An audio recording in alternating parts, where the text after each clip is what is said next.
ধন্যবাদ যিশু। খুব সুন্দর। যখন কঠিন পরিস্থিতি আসে আমাদের জীবনে, তখন আমরা কী করি?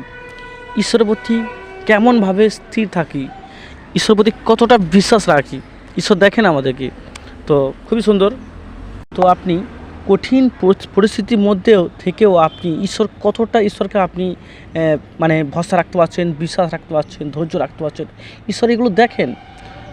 যখন আমাদের জীবনে কঠিন পরিস্থিতি আসে, তখন আমরা স্থির থাকতে পারছি না ঈশ্বরকে দোষারোপ করছি, না আমরা নিজে থেকে বলছি ঈশ্বর আমাকে এমন পরীক্ষা কেন হচ্ছে বা কেন করছো, আমরা এরকম বলে থাকি। কিন্তু বাস্তবিক বাক্য বলে যে ঈশ্বরকে কোনো আমাদেরকে ঈশ্বর সন্তানদেরকে কোনো মন্দভাবে ঈশ্বর তার পরীক্ষা করে না, কিন্তু তার কামনা দ্বারা সে পরীক্ষিত হয়।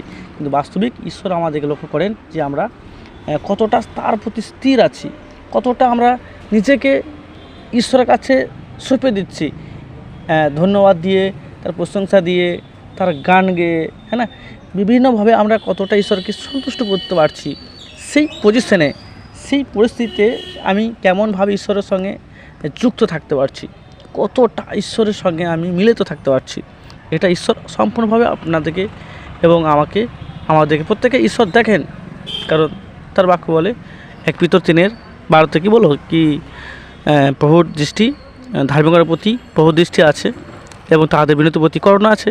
অর্থাৎ ঈশ্বর দেখেন আমরা যেখানে যাহা করি, কিছু করি কিন্তু আর কিছু বলি, কিন্তু ঈশ্বর দেখেন এবং প্রার্থনা করেও তিনি সমস্ত কিছু দেখে থাকেন। তো আপনার জীবনে যখন কোনো কিছু পরিস্থিতি খারাপ যায় বা খারাপ সময় আসে, তখন আপনি কী করছেন এটা কিন্তু বর্তমান ঈশ্বর সর্বদা দেখতে থাকে। আপনি যাই করুন না কেন, রাত দিন যাহা কিছু কর্ম করে থাকেন বা যেখানে যাহা কিছু করেন, এটা বাস্তবিক ঈশ্বরের সঙ্গে আপনি লুকাতে পারেন না, কারণ ঈশ্বর দেখেন আপনাকে। তো আপনি খ্রিস্ট যে বিশ্বাস করেন, তো বিশ্বাস করার মাধ্যমে যে ঈশ্বর আপনার সঙ্গে আছেন, এটাও আপনি অবশ্যই বুঝতে পারবেন। কিন্তু বাস্তবিক এটা কথা হচ্ছে যে আপনি কতটা স্থির রয়েছেন, এটা কিন্তু ঈশ্বর দেখেন।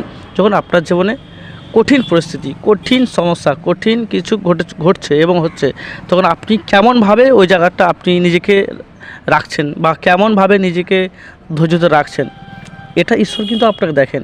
আর এটা দ্বারা আপনি কিন্তু ঈশ্বরের আশীর্বাদ পাবেন, যেটা যাকবে 1 আছে কি, পরীক্ষা সিদ্ধ হলে জীবন মঙ্গল পাওয়া যাবে। অর্থাৎ আপনি ওখানে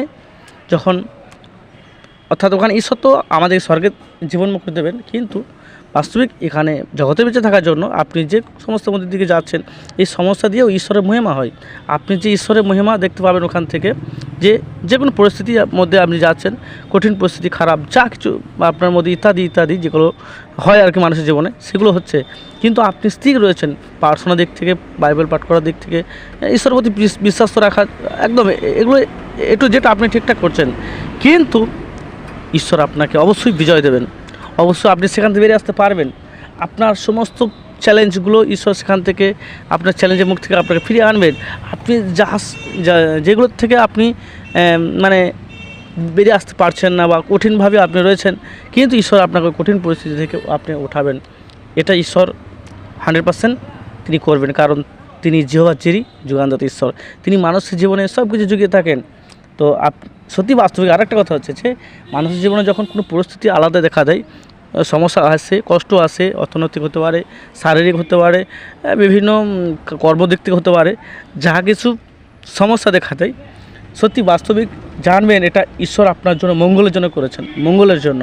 ওকে, আর বাস্তবিক এটা দ্বারা ঈশ্বরের মহিমান্বিত হন এবং আপনার আত্মা আরও নতুনভাবে কী হয় না, একদম যেটা বলা হয় আপনার গতি বাড়ে, আত্মার দিক থেকে খুব সুন্দর হয় এবং আপনি আত্মার দিকে খুব শক্তিশালী হয়ে ওঠেন এবং শারীরিক দিক থেকেও শক্তিশালী হয়ে ওঠেন, আপনি মনের দিক থেকে শক্তিশালী হয়ে ওঠেন এবং আপনার জীবনে আরেকটা সাহসের দিকে শক্তিশালী হয়ে ওঠেন এবং ঈশ্বরের প্রতি ভরসাও শক্তিশালী হয়ে ওঠেন এবং বিশ্বাসও ঈশ্বরের প্রতি অনেক কিছু বাড়ে।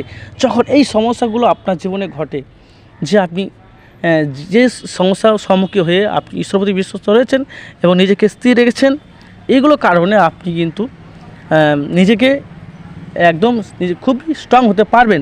আর এগুলো দ্বারা ঈশ্বর আমাদেরকে মহিমা করেন, এগুলো দ্বারা আমরা ঈশ্বর আশীর্বাদ পাই যখন আমরা ধৈর্য রাখি।